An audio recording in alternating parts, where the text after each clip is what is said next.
Slaves working back on the farms and in the factories made it possible for Southern whites to fight in the field. To break the Confederate war machine, Lincoln realized he would have to raise the stakes. With the first big Union victory at Antietam, Lincoln issued the Emancipation Proclamation, declaring that all slaves still held by enemies of the Union would be free as of January 1st, 1863. Soon after, the Union Army allowed black men to fight for freedom. While the proclamation was a great step forward, it did not end slavery, for it allowed slaveholders in border states faithful to the Union to keep their slaves. Slavery would not finally end until ratification of the 13th Amendment to the Constitution in 1865. But the first great step had been taken, and the next seemed sure to follow. Black men and women took to the streets cheering Lincoln. The proclamation meant the North was no longer fighting just for the Union. It was fighting for the establishment of a nation without slavery.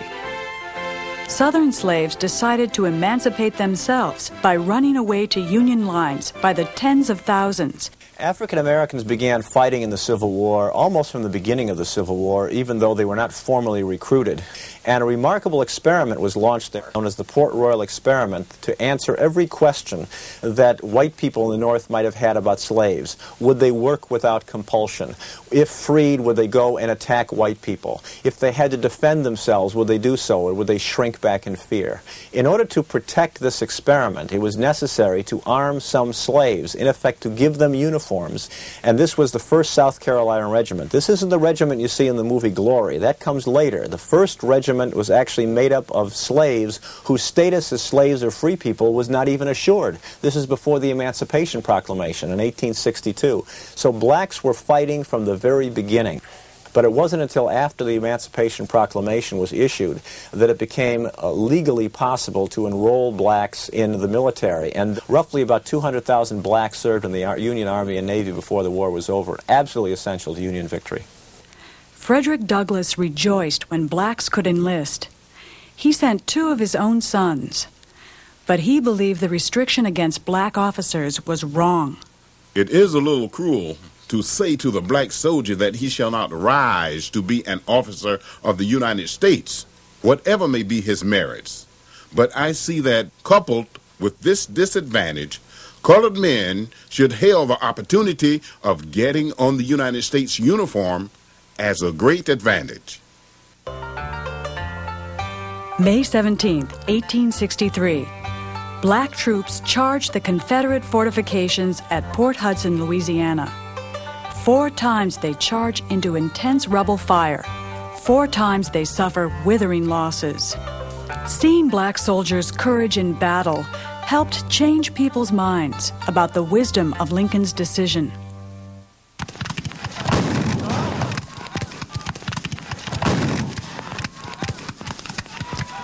If we are defeated, it will be by the people at home. Atlanta Southern Confederacy. While soldiers fought gunfire on the front, those left behind fought discouragement and want at home. Wartime shortages drove prices so high in the South that many people could not afford food even when it was available. They blamed merchants for setting high prices for a profit. In Richmond, Mary Jackson led 300 armed women into stores demanding better prices for food. An angry mob joined them, smashing windows and doors. Jefferson Davis finally came to quiet them, and Jackson was arrested. More bread riots erupted in Atlanta, New Orleans, and other southern cities. The North faced its own trouble at home. Not everyone supported the war. Northern Democrats denounced what they called Mr. Lincoln's War. Working-class men in northern cities resented competing for jobs with the growing number of African Americans fleeing north. They resented being forced to fight a war for black freedom. When Congress began a draft in 1863, riots broke out in northern cities. The worst took place in New York City in July 1863. The new draft law allowed a man to pay a substitute to take his place in the Army. Many poor workers, especially Irish Americans, were forced to serve. The drawing of the first draftees' names in New York triggered a 3-day riot by mobs of white workers who plundered rich people's houses, then turned their anger on blacks. Many men were killed and thrown into rivers. A great number hung to trees and lampposts. Numbers were shot down. No black person could show their heads. They were hunted like wolves. Christian Recorder. The government had to rush troops from the Gettysburg Campaign to stop the rioting. When it was all over, 74 people lay dead. The suffering of men in battle is nothing next to the agony that women feel sending forth their loved ones to war. Women at home in the North and South struggled to fill in for missing men, working in factories, running the family farm. In the South, women planted and plowed on small farms and struggled to manage huge plantations with little help. Many women sewed shirts, knit socks, and made bandages to send to soldiers. Others taught school to newly liberated slaves. A few women served as soldiers and spies. Frances Cleland dressed as a man and fought in the Missouri Cavalry. Historians estimate that as many as 400 women did the same. Despite bad pay, terrible conditions, and sometimes hostile treatment from officers, thousands of women served as Army nurses. The doctors in the Union Army didn't want these women. They said they'll just interfere with what we're doing. They won't be able to stand the gory scenes of blood and destruction that we have to deal with, and they won't do a good job, and we don't want them. The women went anyway. Dorothea Dix organized and headed all-female Union Army nurses. Northern women also organized a sanitary commission and went to work improving horrible conditions in disease-ridden hospitals. On the field, surgeons stood over men like butchers, chopping legs and arms and throwing them in a gory heap. Thousands died from infection. Nurses did their best to keep soldiers and operating rooms clean. In fact, the Civil War marks the beginning of what we might call the nursing profession.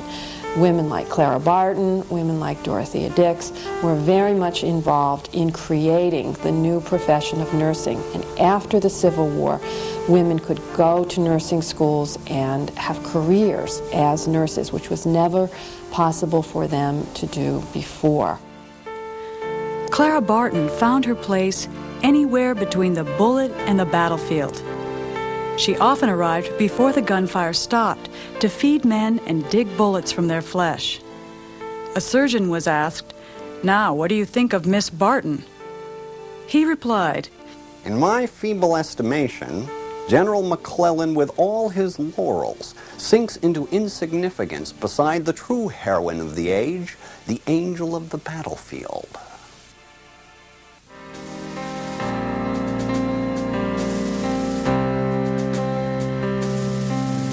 July 1st, 1863.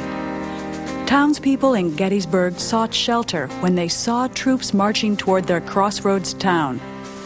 Gambling that a victory on Northern soil would win foreign recognition of the Confederacy and force the Union to the peace table, Robert E. Lee had marched his army north into Pennsylvania. The battle began when Confederate troops under A.P. Hill stumbled into Union cavalry near the town of Gettysburg, where there was rumored to be a large supply of shoes that the Confederates sorely needed. As more and more troops joined the action, battle lines became tangled in thick smoke. Struggling against superior numbers, Union troops fell back to strong defensive positions on Cemetery Hill. For 3 days, soldiers fought hand to hand. The battle, unplanned and uncontrollable, was one of the war's most memorable because of its enormous destruction, intricate tactical maneuvers, and high stakes. When fighting finally ended on the 4th of July, 51,000 men lay dead or wounded. The Confederates had retreated, but there was so much death and rubble, it wasn't clear who had won.